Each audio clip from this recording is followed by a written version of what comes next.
pag na-equip na ka og maayo, ma-handle na nimo tanang blessings nga gusto niya ihatag sa imuha, tanang mga desires nimo sa imong kasing-kasing. Kung ang imong desires naka-align kay God, di ta pwede mo disalign sa ato ang Ginoo, no?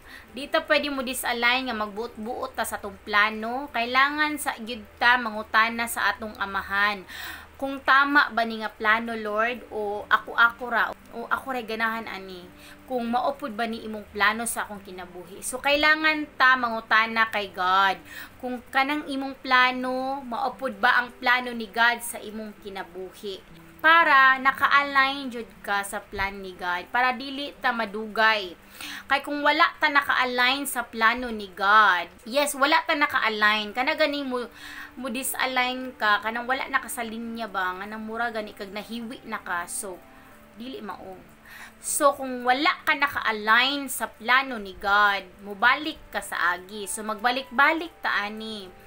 'Di ba? Sayang kay oras, sayang kaayo ang mga time, sayang ang effort nato ana nga dreams, 'di ba? Syempre kailangan man gyud effort ang dreams, no? Di man na siya pwede nga ato mga pangarap, di man na pwede nga matulog lang ta